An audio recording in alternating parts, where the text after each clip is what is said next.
gabi nito ako naging instrumento na bilang daluyan ng salita. Ako rin po ay gusto magpasalamat sa Panginoon dahil nakita ko rin po yung paglago ng gawain dito sa Ambassador for Christ. At ako yung nagagalak at sabi ko, Lord, ano po ang i-share ko sa kanila? Dahil nakikita mo naman ang paglago nila. At lalo na yung naririnig ko yung mga pinipreach ni Pastor na sabi niya, bakit ang mga Kristiyano hindi makabag-break? At doon sa Bible study natin kila Joy ba yun? Nasabi ni Pastor doon, nabanggit ni Pastor na sabi niya, kailangan yung maranasan ng pagkilos ng Holy Spirit. Naranasan ko yan sa buhay ko, sabi niya. So marami sa ating mga Kristiyano, ang tunay nga na although mananampalataya tayo, pero napaka-very yung seldom, ibig sabihin, hindi ganun sa kapira. O, bihira sa atin na nakakaranas nito. So, sabi ko, Lord, paano ko i-ano sa kanila? In-remind ako ng Panginoon kung paano ko siya na personal experience. Kung maalala niyo nung time na galing din ako ng Saudi Arabia, sa hindi mga nakakilala sa akin. Pero hindi ko tayo mayaman tayo sa Panginoon.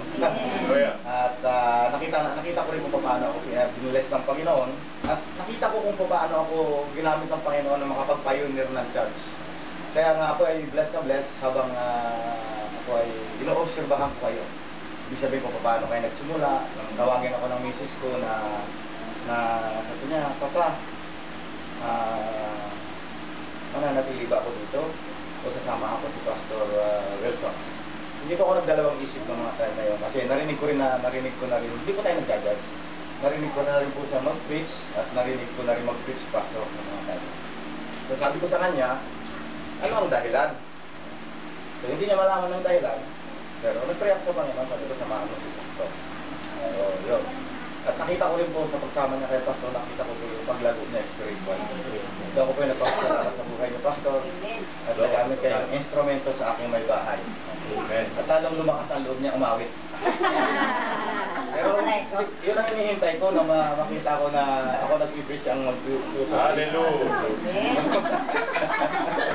Sabi namin gawin. So purihin po ang Panginoon. So ngayon pong gabi, ang ipag-aapag-usapan po natin is nais ko pong kumustahin ang personal prayer devotion. Pag-usapan po natin yung personal prayer devotion. Kasi ang personal prayer devotion, doon naman usually natin namimit ang Panginoon. Amen. Doon natin siya nakakatagpo. Hindi yung literal na yung Holy Spirit, doon niya tayo kinakatagpo. At doon natin siya nararamdaman, at doon natin siya talaga nararanasan. Amen. So pero hindi ganun kadali. Amen. So kaya kinukumusta ko ang prayer devotion nyo, paano ba kayo nanalangin sa paano ba natin approach ang Panginoon? Ito ba? So ito po yung pag-aaralan natin. So ito po yung nais na ibahagi ng Panginoon para makapag-breakthrough na kayo. Kasi nakita ko sabi kasi sa mga marami ang tinawag, sabi ng Panginoon. Ngunit po ang pinili, sabi ng Panginoon. At doon sa mga pinili na yun, kailangan manatili kayong faithful. So yun. So para makapag-breakthrough tayo, sama ko ng sarili ko, kasi ni-remind din ako ng Panginoon dito, kailangan talagang ang bawat isa sa atin magkaroon ng personal prayer devotion. So lalo na sabi ni Pastor, hindi ganun kadali yung battle na yun. Amen. So sa personal prayer devotion natin, hindi tayo mami-misguided ng ating personal opinion, ng ating mga nararamdaman, ating emotions, kundi ang Holy Spirit mismo ang mag-guide sa atin. Kasi kung makakatagpo natin siya, ngunit hindi po ganun kadali yun. So yun po ang pag-aaralan natin. So usually kasi kapag ako man bago ako mananampalataya, at kahit ngayon nang matanda na ako sabihin ko ng ginagamit ako ng Panginoon, hindi ko na maintain ito. Kaya nung in-remind ako ng Panginoon, sabi niya, yan din ang gawin mo, bumalik ka dahil lalo na may gagawin ka. Ngayon, very thick din ng schedule ko, Pastor. So kailangan ko ng mga ganitong sitwasyon din na dumulog sa Panginoon, ulitin ko. Kasi dito ako nakapag yung ibig sabihin nakapag-pioneering ng church nang wala pa akong talagang knowledge sa Bible masyado, pero sa pamamagitan ng gabay ng Banal na Espiritu, sa pamamagitan ng panalangin sa isla, doon ko naranasan ang pagkilos ng Holy Spirit sa buhay. So nung una ko siyang hamunin, sabi ko kung talagang totoo ka, paranas na sa akin na nais kitang maranasan. So habang nananalangin ako sa Panginoon, at challenge ko talaga na Lord, gusto kita sana kita mo puso ko, ang kadalisayan ng puso sa mga ganito. Pag gano'n kasi medyo gano'n medyo may confidence ka na pumiling. Pag alam mong right ka sa mata ng Diyos. Yeah. Pero pag meron kang dala-dala, sabi nga ni Pastor, doon sa yung battle of the mind, di ba, yung mga hindi siya napakahirap siya para kumilos sa atin. So, pero pag free ka from sa mga ganong time na lumapit ka sa Panginoon, mararanasan mo talaga siya. At naranasan ko yun, inuga niya ako.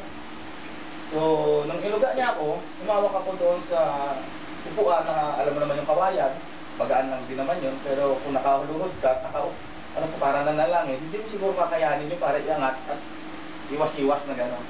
So sabi ko, Lord, tama na po. Sabi ko, oo, naniniwala na po ako. At pagkatapos ng pagod na pagod ako. At sa tuwing umaga, na mananalangin ako doon sa isla, kasi doon ako sa isla nagsimula. Binata pa po ako noon. Doon ko na-experience yung paggabay niya. At nung pinalabas ako doon, marami pong naligtas doon sa isla na yun, ng kaluluwa, pati yung mga saksi na ba, naging kaibigan ko. In-endorse nila sa akin yung mga binabible study nila. Kasi nauna sila sa akin doon. Ganun sila kasipag. Yung mga saksi ng mga mga dalaga, magaganda yan sila. Yung binata pa ako noon. No. Hindi ko lang alam kung nagkapuha sila sa akin. Pinapatawa ko. Kasi baka antokin kayo. Pero ito po ay totoo. So sabi ko sa kanila, natin pag-usapan yung doktrina natin. Ang pag-usapan natin is yung pag-ibig ng Diyos. Sabi ko sa kanila, ang aim nyo is maligtas itong mga kaluluwa na ito. Yun din ang aim ko, sabi ko sa kanila. Ako maninirahan ako dito. So naging kaibigan ko sila. Sabi ko pumunta sila, dalawang bibi sila. Pinamimerienda ko sila. Pinabadala ko sa bahay, pinamimerienda ko. Hanggang sa nung huli, in-endorse din sa akin yung mga binibis nila doon. At yun na, bautismuhan po yung sila sa tubig. So yun po ang patotoo ko bilang simulang patotoo. Totoo po na ang Panginoon ay pwede pong kumilos, pwede na po tayong katagpo. Amen. Amen. So magsipagbukas po tayo. Una sa Exodus 33 verse 7 to 11 na po. Pero actually yung 11 lang po itong natin. Tapos Matthew 6 verse 6 po yun. Kaya nyo pong basahin ko sa NIV. Sabi niya rito, now Moses, sabi niya, used to take a tent. Sige po, nandyan po ba kayo? Amen. Okay. Amen po. So po, manin po ninyo ako napabilis kaya ako. Sabi now Moses used to take a tent and pitch it outside the camp, some distance away, sabi niya. Calling it the tent of meeting. Ito po yung tabernakulo na tinayo ni Moses na tinatawag niya tent of meeting, sabi niya. Anyone inquiring of the Lord would go to the tent of meeting outside the camp. So ito po ay tinayo sa outside ito yung kampo nila, doon po medyo sa kalayuan ng kanilang kampo, sa labas. At sino mang makipag-inquire sa Panginoon, siya po ay pupunta doon. Pero dito po in-specify si Moses lang, si Moses, sabi niya, anyone inquiring of the Lord would go to the tent of meeting outside the camp. And whenever Moses went out to the tent, all the people rose and stood at the entrance of their tents. So yung mga tao doon sa labas ng kanilang tents, watching Moses until he entered the tent. As Moses went into the tent, the pillar of the cloud would come down and stay at the entrance. So bumababa yung pillar of cloud. Ito rin yung bumabay sa mga Israelites ng araw, di ba? Bumababa doon sa ngayon sa harapan sa entrance ng tent. Yes. Sabi niya, would come down and stay at the entrance while the Lord spoke with Moses. Sabi niya, whenever the people saw the pillar of the cloud standing at the entrance to the tent, they all stood and worshiped at the entrance of this tent. Doon sila nag-aaral sa kanilang mga tent. The Lord, ito po yung 11. Makita po natin dito. The Lord would speak to Moses face to face as a man speak with his friends. Sabi niya, then Moses would return to the camp, but his young age Joshua son of Nun did not leave the tent. So nakikita natin, lagi nagpapaiwan si Joshua. Pero tingnan po lang natin.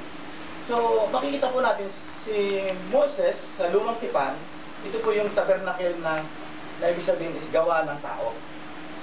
So makikita natin na ginawa ito ni Moses para sino mang gusto makipag-usap sa Panginoon, pupunta doon. Ibig sabihin, segregated siya. Isa siyang lugar na doon pa lamang dapat pumunta para katagpuin ang Panginoon. So yun po yun. So, sa Matthew 6:6 naman, sabi niya, doon sinasabi, sa bagong tipa, sabi, but when you pray, go into your room. Sabi niya, basahin mo pa. Sa halip kung mananalangin kayo, pumasok kayo sa inyong kwarto at isara ang pinto. Doon kayo manalangin sa inyong ama na hindi nakikita. At ang iyong ama na nakakakita sa ginagawa niyo ng lihim ang magbibigay ng gantimpala sa inyo. So, ibig sabihin, kapag pumasok tayo sa asing kwarto at nanalangin, kaya sinasabi ko personal devotion to ibig sabihin, ikaw lang. Ikaw lang at ang Panginoon. Kailangan katagpuin mo siya sa isang lugar. Actually, ang Panginoon, kahit saan naman, omnipresent na siya, di ba? Kahit saan siya, pwede mo siya. Pero kailangan, kaya tinatanong ko kayo, kasi katulad sa mga lugar natin, katulad ng mga mayayaman, kung ako payayamanin ako ng Panginoon, may bahay ako, gagawa talaga ako ng prayer house ko. Kung saan ko dapat siyang imit ang Panginoon. Na doon ako mananalangin tuwing madaling araw, o pinghapon, kung ano time na pwede ko siyang katagpuin. So, pero ang pinaka-importante dito is magkaroon tayo ng personal devotion na makikipag-miig sa Panginoon. Maging ang kanyang mga apostol, sinabi niya, hindi man lang iba kayo makapanalangin isang oras man lamang. Pero hindi nangangulugan, pahabaan ng panalangin. Kapag nag-approach tayo sa Panginoon at tinitignan ng Panginoon is yung puso natin. Kung gaano ito ka tapat, gaano ito kalinis, higit sa lahat. Alam natin sa maghapon, sa pang-araw-araw, is hindi gano'n, talagang nagkakasala tayo. Hindi natin maiwasan yung magiging ipokrito tayo pag sinasabi natin sa maghapon di tayo nagkakasala. Ipokrituhan niya at ayaw ng Panginoon dyan. Ang gusto ng Panginoon is makita niya kung paano tayo nagpapakumbaba at kung paano natin sinisikap na maging banal sa kanyang harapan. Yun. Kaya nga mas maganda kasi pag tigising mo ng umaga, mas relax ka. Free yung mind mo sa lahat ng mga bagay na gumugulo. Kaya ang iba, inaano nila na manalangin ng madaling araw. Yung iba naman, hindi nila kakayanin. Hindi, kasi depende naman kasi yung mga magluluto ka, papasok ka, lalo ng malayo. So depende. Ang basta ang pinaka-importante rito is maglaan ka ng isang oras ng oras para sa panalangin sa Panginoon. Amen. So ito po yung tinatawag na personal prayer devotion. So meron po ako ano dito, sabi nga,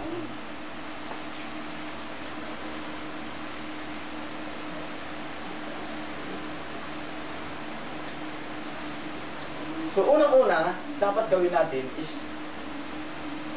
prepare a place to meet the Lord in prayer. Amen. So, ngayon tatanungin ko mga kayo ay nga sa inyo sa personal prayer devotion niyo, saan niyo usually kinakatagpo ang Panginoon? Kwarto. Sa kwarto, pagising, di ba? Sa kama. O paano tayo manalangin? Yan. Diba? Tandaan nyo, napaka-importante na ang Panginoon ang katatagpuin natin. So, unang-una, dapat naglalagay tayo, halimbawa, si sister, nandun sa taas ng bahay, kwarto. Gusto mo manalangin dito para hindi ka ma-istorbo, di ba? Dito mo gusto katagpuin Panginoon. Ibig sabihin, Lord, katatagpuin kita lagi tuwing umaga dito sa ganitong oras. Dapat ganong oras, huwag mong paghintayin ng Panginoon, gigising ka na ng Panginoon na alas 4 Ayaw mo parang masa, Lord, mamaya na lang. Di ba? Nakita niyo yung ibig sabihin? Amen. Amen. Kung nais po natin maranasan ang pagkilos ng Panginoon sa buhay natin, ako po ang nagpapatutuo sa inyo. Hindi po namin ito pinag-aralan sa, sabi nga ni Pastor, sa theology. Ito po ay personal na karanasan. Amen. Sa pamamagitan ng Banal na Espiritu, sa gabay niya. Ito po ay naranasan ko at nakita ko kung paano ako pinagpapala ng Panginoon. Usually, na-overcome tayo talaga ng mga bagay sa ating paligid. Yung po yan, yung mga deception na kaaway. Pero ang pinakaano ko dito is, sino man sa atin, wala po tayong excuse. Yes. Kahit sa higaan natin, kung wala talaga tayong lugar na pwede natin katagpuin ang Panginoon, pwede ko sa country natin. Kung halimbawa, wala mag-isa, doon pa sa dulo, isipin mo ang Panginoon nandun sa dulo. Amen? Amen. So ngayon, paano natin kinakatagpo ang Panginoon? Sabi nga, halimbawa, Lord, itong lugar na ito, so iyan mo ito na holy place ito. Itong place na ito, ano mo na, ito ay holy place. Dahil, kung makasabi, iyan mo ito sa isip mo na ang lugar na ito ay isang banal na lugar na kung saan, tuwing alas 4 ng madaling araw, is katatagpuin mo ang Panginoon. Ito po ang gusto ng Panginoon sa atin ngayon. Kaya ito inihayag niya sa inyo. Ano po ako, dalawa sila Sister Joy, sana, ano. Kasi kayo po, nakita ko po yung pagiging faithful niyo. Nakita ko na po yun. Pinakita po sa akin ng Panginoon niyo. Na narito kayo sa bawat Bible study nakita. So, kailangan makapag-breakthrough na kayo. Hindi po maging stagnant Christian. Kaya ibig sabihin, hindi po tayo nagtatapos doon sa matapos lang natin tanggapin ang Panginoon at maligtas tayo sa sapat na. Tapos pumunta na lang tayo, aawit. Tapos, babay mo sa inyo ito, mag-aaral ng salita ng Panginoon.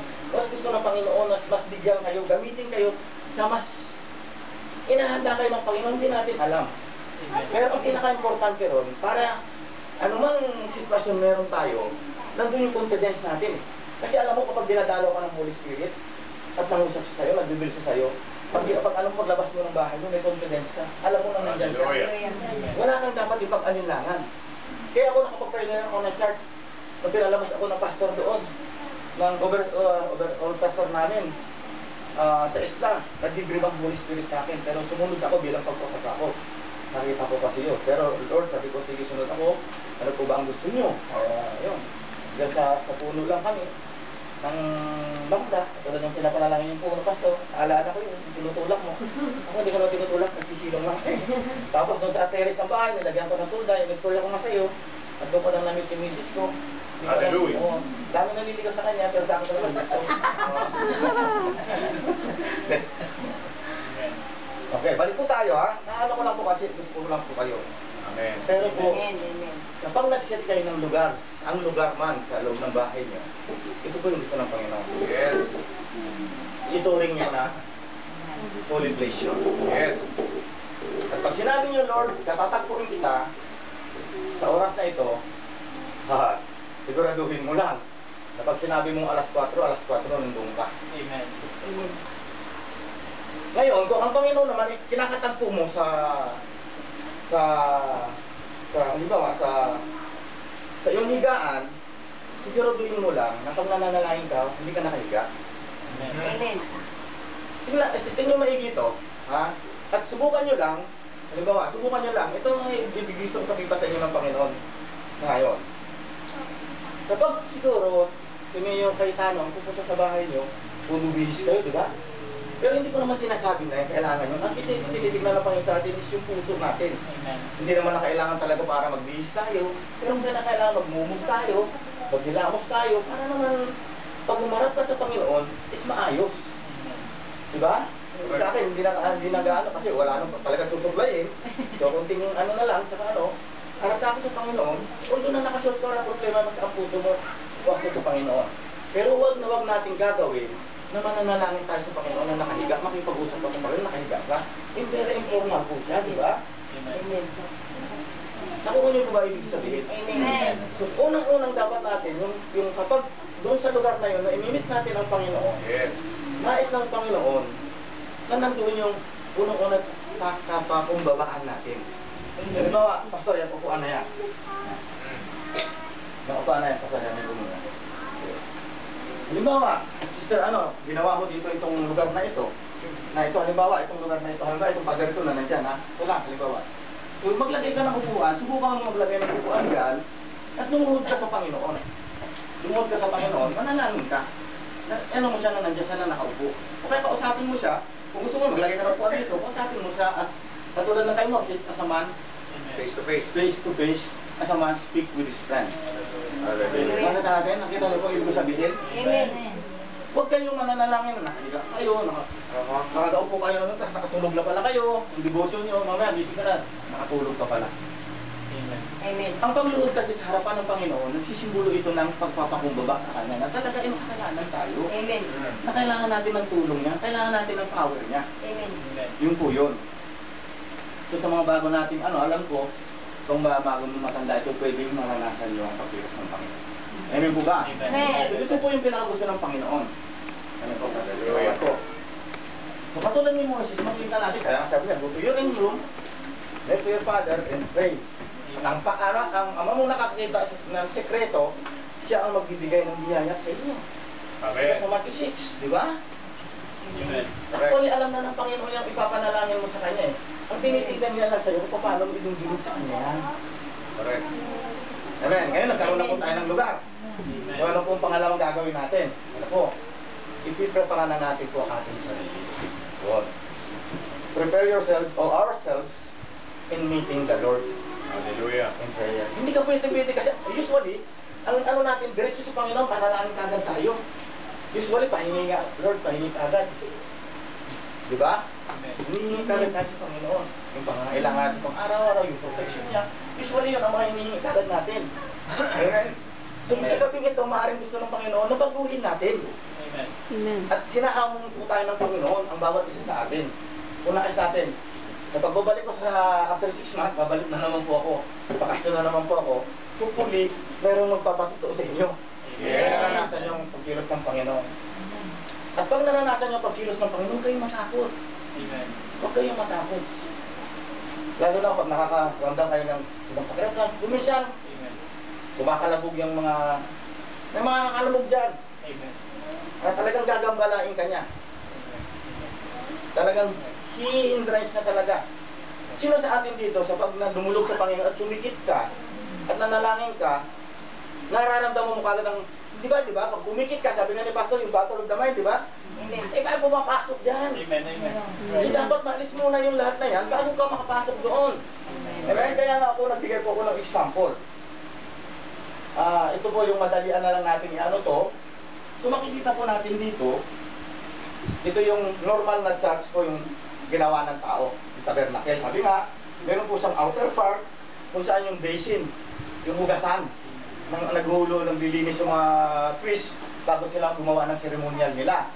Tapos dito sa holy place, nandito yung 7 lampstand at saka yung bread na sinasabi na kung saan inaalay nila sa Diyos. Tapos ito yung most holy place. Yung kung saan yung presensya ng Panginoon is doon, yung Ark of the Covenant. So kailangan sa panalangin natin, makapasok tayo dito.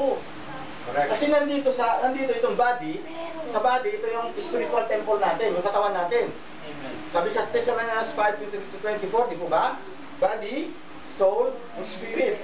Ito, touch to sa worldly.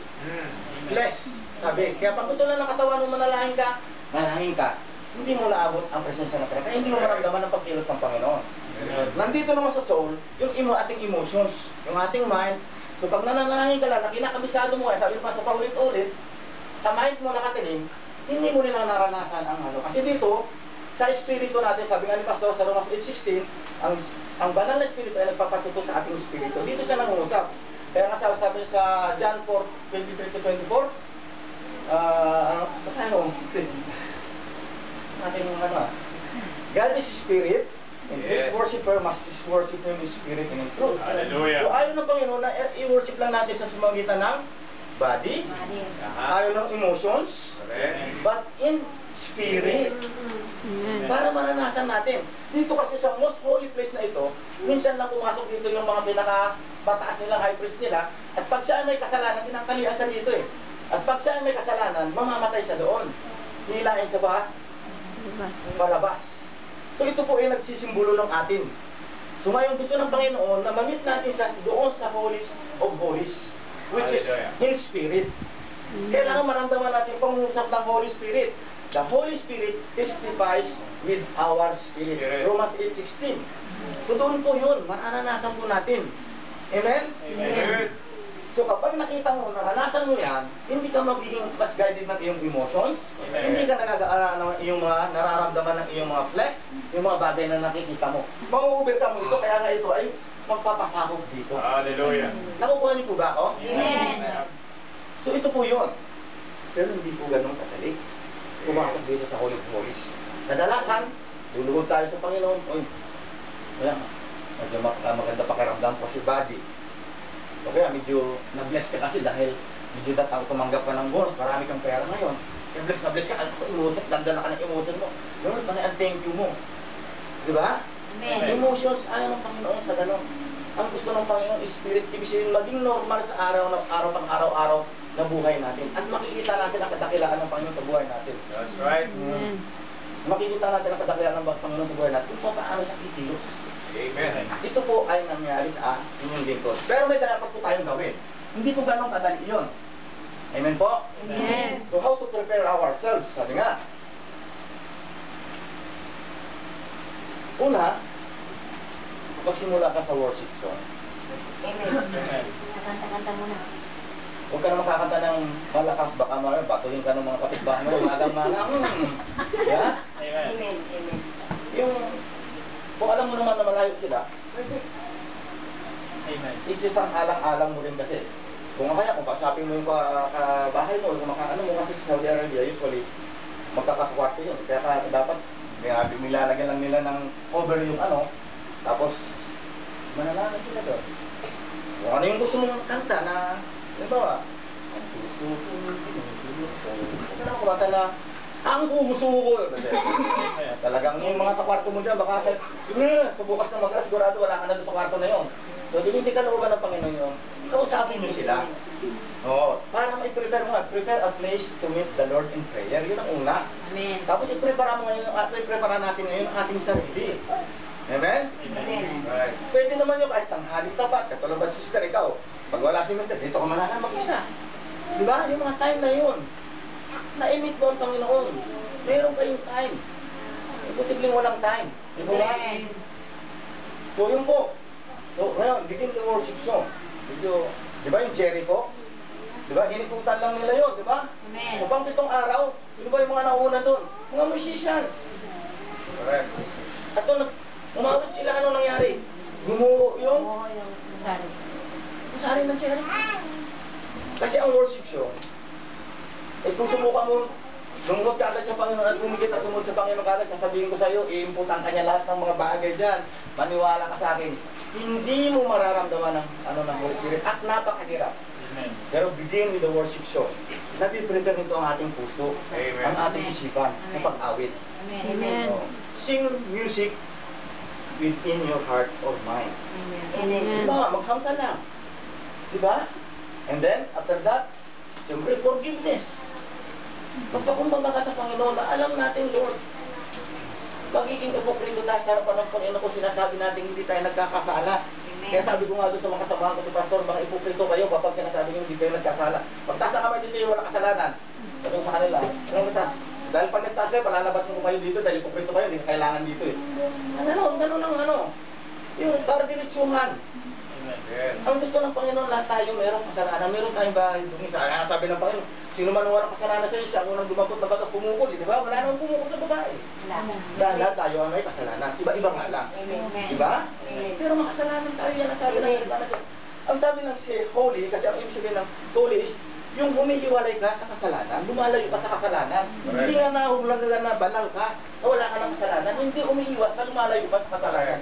Yung bang ibig sabihin ng holy o banal. Amen. Amen po ba? Yun. So makikita po natin. Ganun. Tapos, humingi tayo ng tawad sa Panginoon.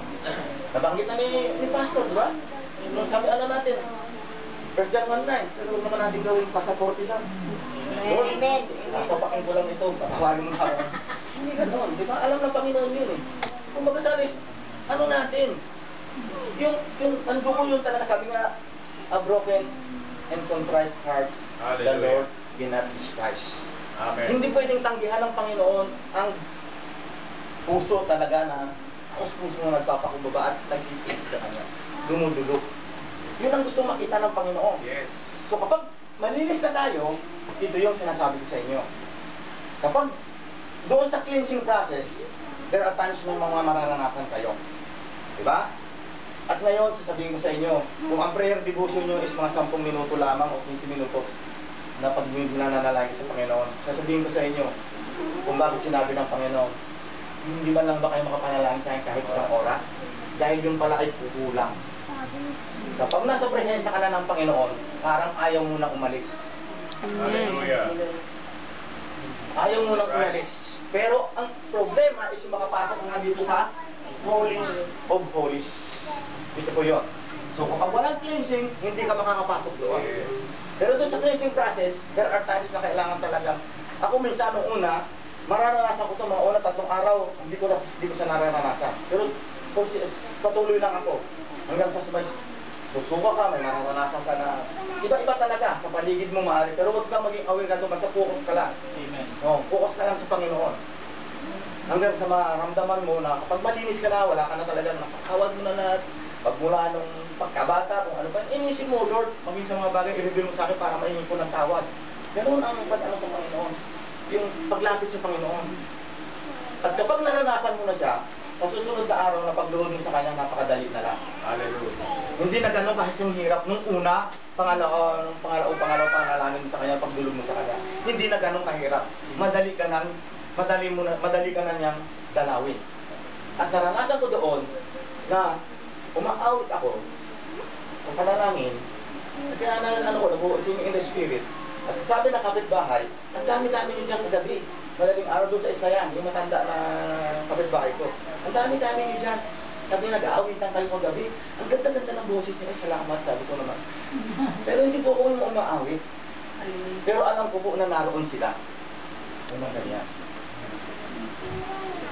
Lako ko nito ang ibig sabihin. Amen.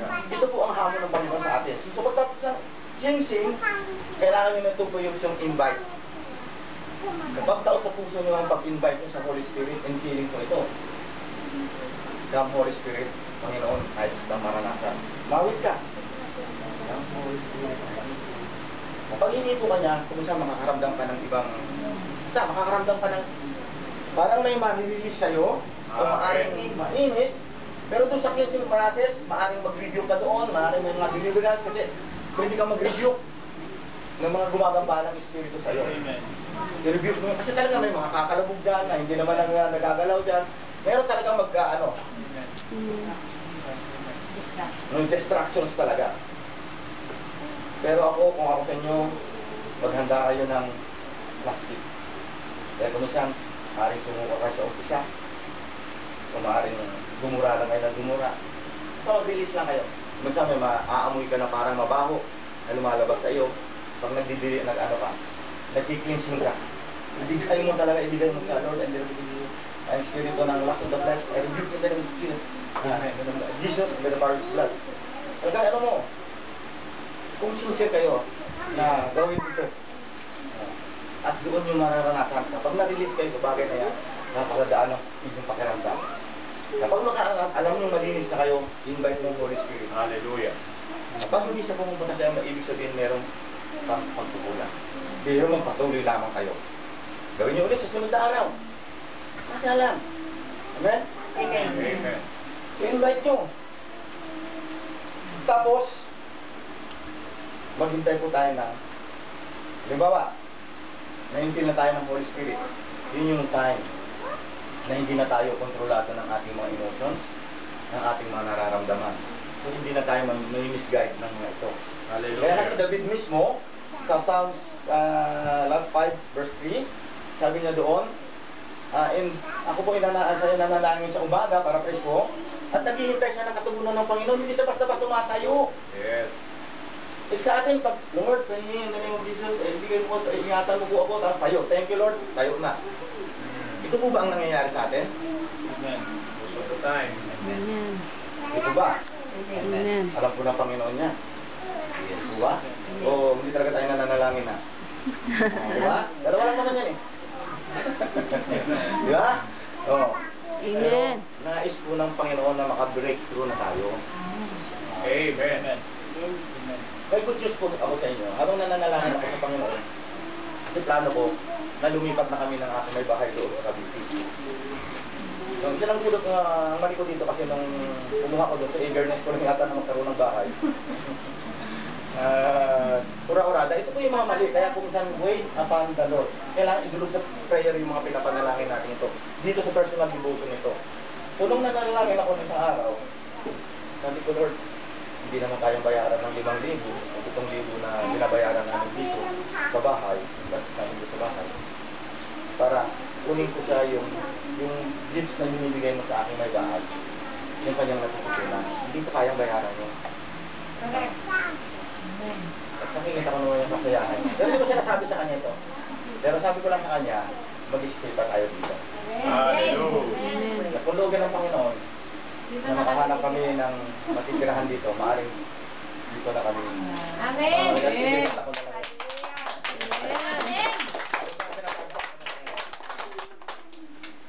So, at nakikita ko po dito ang saya ng aking may bahay. Hallelujah. Nakita ko rin po yung lakas ng panalangin niya sa Panginoon. Kasi, pero mo naman, mangusap sa akin ng Panginoon. Meron po isang books na binabasa At doon sa leadership training namin, nabanggit doon yung tungkol sa wife, yung sa asawa. Sabi niya, puro kayo Diyos nga naman, sige first, pero nakakalimutan mo ang damdamin ng iyong asawa. Amen. Guys, ito lang dito. Pero sabi naman, huwag mo na yan baka sumubra eh. Yes. Baka maubusan eh. Balance lang. Balance pa lang. So sabi ni si Paul Landicho rin, yung maano na, yung Koreano na maano na, no? Isa rin yung sa advice ng kanyang mother. Sa book niya na nabasa ko about spiritual warfare. So, ito po yun. Nakikita ko po yung paglago din ng aking may bahay. So, the Lord will provide. Amen. So, pinag-pray ko pa yung lugar na yun. Mukhang wala rin akong joy doon. Inalis ng Panginoon. Dahil dito sa prayer devotion. So, nakita niyo ibig ko sabihin. So, kailangan bago tayo mag-decision talaga maghintay muna tayo sa Panginoon. Amen. Ano nakalagay dyan? Pakibasa? Psalms 3? 5:3. 1 to 3 na. Sabihin na muna.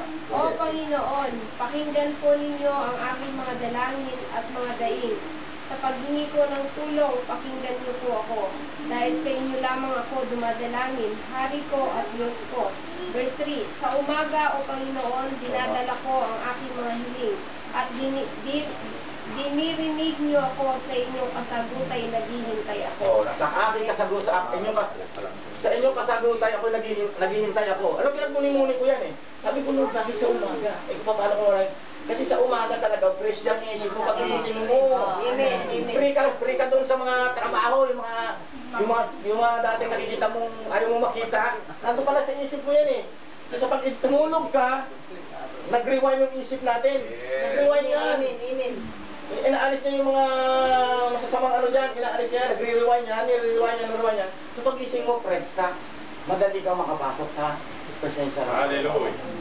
Amen? So sabi niya, hindi siya umalis hanggat hinihintay niya ang kasagutan ng Panginoon. Kung walang revelation sa iyong Spirit, kung hindi mo naramdaman ng Holy Spirit, magbasa ka ng salita ng Panginoon. Amen po ba? Amen. So, pinakamuli, siyempre, pag kumilos na sa atin ang Panginoon, magpasalamat naman tayo. Amen. Ano huwag nating kalimutan. Amen? Amen. Minsan, sarap lang magpasalamat sa Panginoon pag sagana talaga tayo. At talagang taimtim tayo manalangin kapag talagang, sabi nga ni Pastor, yung ano na ano, yung ganun ba? So ngayon gusto ng Panginoon baguhin natin sa ating personal devotion. Sama-sama po tayo. Kasi ako na-remind din ako ng Panginoon. Yes. Kasi, magmula nung pumunta na naman ako ng abroad, yung mga kwarto ko, actually ako naman mag-isa sa kwarto ko, pero hindi ko na siya nagagampanan. Pero nabalik na naman itong tatalaga na naman po ako, naalis na naman po yung, ito po yung first time sa kalooban ko na sabi ko sa Panginoon na ayaw ko nang tumakas. Kasi laging tuwing i-appoint ako, kahit nung i-appoint ako na assistant overseer doon, kasi may mga nakano doon, mayroong mga talagang mga nakatalaga na ako. Kasi ano, sampit lang ako, dumating lang ako doon. Sabi nila, mag-pray kayo sa Panginoon kung sino yung ano ng Panginoon bagay sa San Pastor. Ako pinakita sa mga kapatiran. Sabi ko, hindi kaya Lord, talagang makintag lang, kaya nakikita nila yung ako, nakikita nila kagad ako. Kaya ako talaga, ikaw talaga, sabi. Duda pa rin ako. So, Lord, ayaw ko. Iyak ako na iyak sa Panginoon. Ayaw ko maging asa. Ayaw ko. So, sa madalit sabi, nagkaroon ng panabunutan. Sabi ko, Lord, panabunutan. Nagkaroon ng 5 papel. Nilagay nila doon sa supot. Naga pa naman, wala pa ako sa mga orasan. Kaya sa supot na gano'n, nilagay nila yung mga, ano doon, yung 5. Merong nakalagay doon, yung John 15 na, ano ba yun? You did not choose me, but I choose you. 15-16. Oo. Yun yung nakasulat doon. Kung sino ang unang makabulot doon, sa iyo talaga magiging assistant pastor. Kasi, nung pinakita, siyempre kasi may politiko din dyan eh. Oo, alam mo naman, kitang basang-basa yan sila. Pero ako alam ko na, umiyak ako sa Panginoon, ayaw ko. Ito na ngayon. Sabi ni Lord, pag dulo mo na ng daliri mo, kung ano yung unang matamaan, huwag mong bibitawan yun, yung nakunin mo. Sabi ko, pag binitawan ko ito, hindi ako patutulogin ito. So, kinuha ko na, hindi ko muna binasa, pinauna ko muna sa tumasa. Pagbukas niya, wala talaga sa mga sabi ko na, kinakabahan lang. Pagbukas ko ako nga, nandun.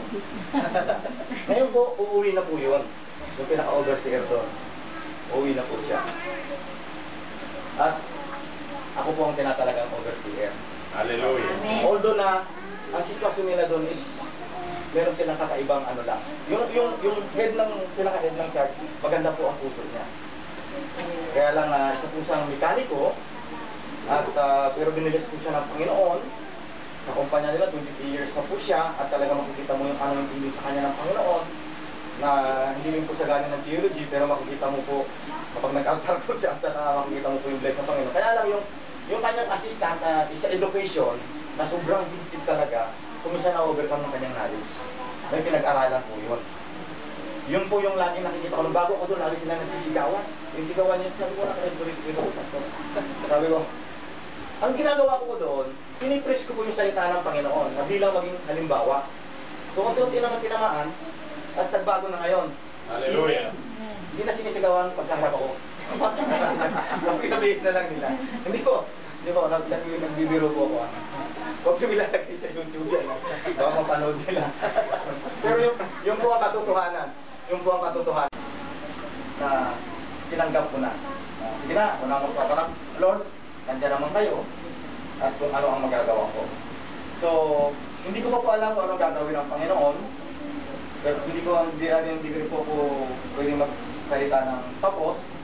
Pero sama-sama po tayo dito sa prayer devotion. Amen. Personal prayer devotion po natin. Amen. At nang hanggang sa ang Panginoon ay mag-reveal sa atin kung ano talaga ang ibig niya sa bawat, ang plano niya sa bawat isa. Amen? Amen. Hallelujah. At isang bagay lang po, nung nanalangin ko kaninang umaga, malapit na yung ano yun, di ba? Anniversary. Amen. So, maaaring tulog ko yun sa church. Hindi po ako sa kanila kahit mga kapatiran nang maaaring may extend nila. Dati yung nag-extend po ng blessing dito po yung punta rito sa inyo na nag-preach.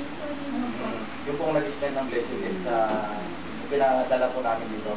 Ito po. So, maaari, ngayon ako po mismo ni sa church. Ako sabi ko yung pinaka-elders ng church. So, na at least kung ano man yung may tulong nila doon sa anniversary nyo darating. So, sa ngayon po, pag-pray lang po natin sa Panginoon, hindi po natin alam ang pag-iwas ng Panginoon. Amen. So, ngayon po, sa pagtatapos, ito po yung hamon ng Panginoon. Unang-una, ilalagay niya sa isipan natin, may mga bagay siyang ilalagay sa isipan natin. Ito po yung una, yung duda. Sabi niya, sabi nga ni Pastor, yung doubt kasi, sa mind. Sabi niya, make sure you question God's word and His goodness. Nangyayari kaya sa akin yung pinapatuto ni Pastor Nards? Ganyan. Nangyayari kaya yung doubt. Ganyan mo yung ito ha. Maaari sa ngayon, nakamulat kayo sa akin, pero paglabas ko dyan mamaya pagdating na doon sa loob ng kwarto at kung pag-isip nyo sa umaga, well, yung time na nag-iisip na kayo ngayon kung saan yung kayo pwedeng mamit ang Panginoon. Amen. Nangyari kaya sa akin to. Huwag nyo entertain yun. Pangalawa, discouragement. Make sure you look at your problems or situation in life rather than God. Amen. Ngayon, kasi ko, hindi ako pwedeng manalangin dito, maingay ko na, mga ganon. Discouragement. Marami po. Tapos diversions. Yung i-divert niya yung iyong pananaw. Uy, magluto ka lang kasi malilit ako, mga ganito. Diba yung mga ganon? Mga maraming ano, it makes you, sabi niya, makes the wrong things seems attractive so that you will want them more than the right things. Ito yun, diversion. Tapos defeat. Hindi ko magagawa ito, hirap kong isip ng umaga, kaya hindi ko makakaya, gawang manalangin ng ganon. Diba? Makes you feel like a failure so that you don't even try. Yes. Pero sinang-challenge ko yun, subukan nyo.